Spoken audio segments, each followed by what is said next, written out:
Por falar em importunação sexual, a gente sempre mostra aqui no nosso Fenômeno Fica Alerta casos de importunação sexual, assédio, abuso. Mas qual é a diferença entre cada crime desses? Você sabe?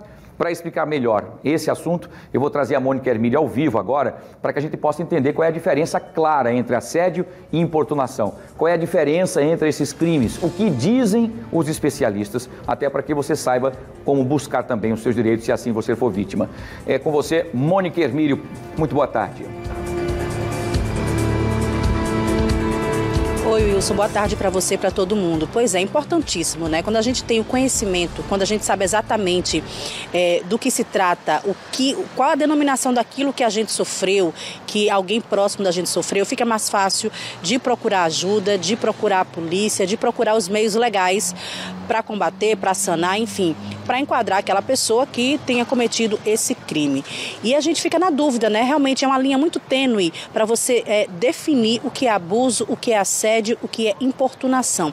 Quem vai explicar para a gente, né, no caso dessa adolescente, o que ela sofreu e qual a diferença dessas três tipificações? Quem vai explicar para a gente é a Paula Lopes. Ela que é advogada, já está aqui com a gente. Paula, é uma linha muito tênue, né, entre cada tipificação dessa. Qual a diferença entre assédio, abuso e importunação? O dessa adolescente foi o quê? Foi importunação? Boa tarde. Boa tarde. É uma linha muito tênue, mas é importante a gente ter o conhecimento, né, ter acesso a essas informações e também confiar bastante nos pais, nos familiares, para poder realizar a denúncia no momento certo.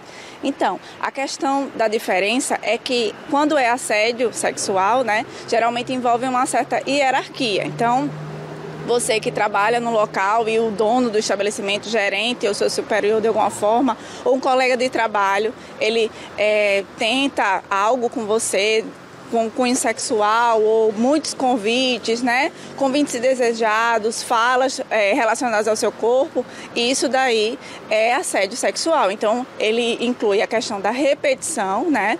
E também pode ser de diversas formas, não existe um formato único, mas se é algo que está relacionado a convites sexuais, passar a mão, né, tocar, isso é assédio. Quando a importunação por exemplo, você está no ônibus e uma pessoa passa se esfregando em você, é uma importunação, né? Você está numa micareta, por exemplo, e alguém tenta, né, lhe agarrar, lhe beijar. Então, isso que aconteceu com essa adolescente em questão foi uma importunação, porque ele apalpou o corpo dela, né, como ela já tem 16 anos, né? A gente entende que isso é um abuso, mas se encaixa na questão da importunação.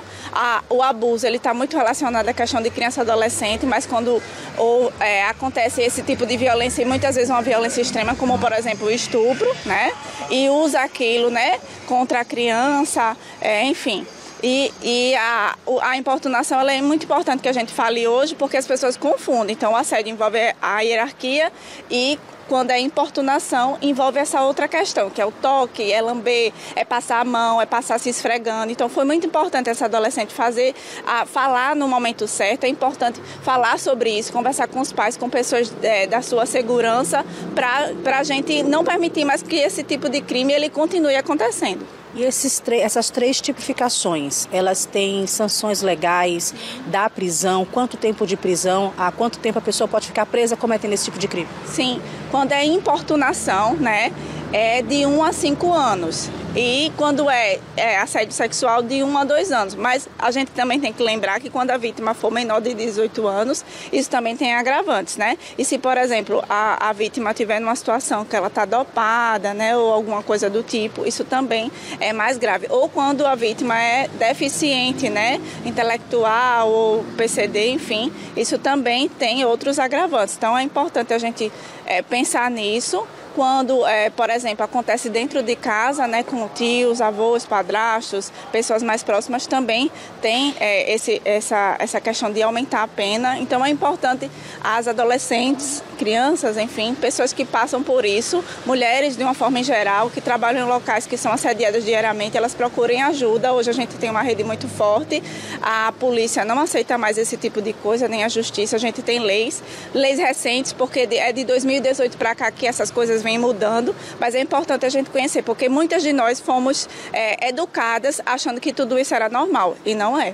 Em caso de abuso, a tipificação ela é mais leve? As penas também são mais leves? Não, são mais pesadas, né? Porque estão relacionadas a essa questão do desenvolvimento. Então, para a criança e adolescente que passa por esse tipo de coisa, as penas são mais pesadas. Então, é importante também que, até porque, como ela está numa situação de desenvolvimento, às vezes ela não consegue identificar. Hoje a gente tem uma lei muito importante chamada Lei Joana Maranhão, que faz com que a pessoa que sofreu um abuso sexual na sua infância ou algum tipo, né, de importunação, ela tenha lá na frente, né, de 18 anos para frente, 20 anos para denunciar. Então, você que sofreu algum tipo de estupro, de abuso sexual na sua infância, você tem até 38 anos de idade para denunciar o seu agressor, porque é só a partir dos 18 anos é quando você consegue formalizar, entender que aquilo realmente era um abuso. Então, as leis estão mudando.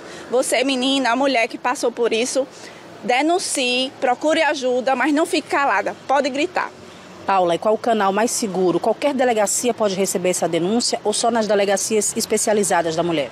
Bom, é importante para a delegacia especializada, no caso dessa adolescente, procurar, né, a delegacia de criança e adolescente, que fica ali na Jatiuca, mas se for uma situação de urgência, vai na central de flagrantes, procura ajuda em algum local, tem os CEANs também, a Sala Lilás lá na rodoviária, procura esses locais que você vai conseguir alguma orientação e ajuda. E também tem o Disque 100 para criança e adolescente e o 180 para mulheres que estão passando por isso. Paula, obrigada pelas informações. Eu conversei com a Paula Lopes, advogada, que esclareceu muito bem, né, Wilson, o que é cada tipificação dessa, o que é assédio, o que é importunação, o que é abuso, para que a gente fique cada vez mais ciente, né, de tudo isso, porque o conhecimento liberta. Então, se você sabe exatamente, você está assistindo agora e passou por alguma situação dessa, mas não tinha ideia de que isso era crime, que não podia, que ele não podia fazer isso, então você tem direito, procura a polícia, 180, Disque 100 para você denunciar, porque quando a gente sabe exatamente o que pode e o que não pode, fica mais fácil para a gente enquadrar, né, pessoas que não têm uma boa índole, pessoas que não têm uma boa intenção, né? Voltamos com você, Wilson.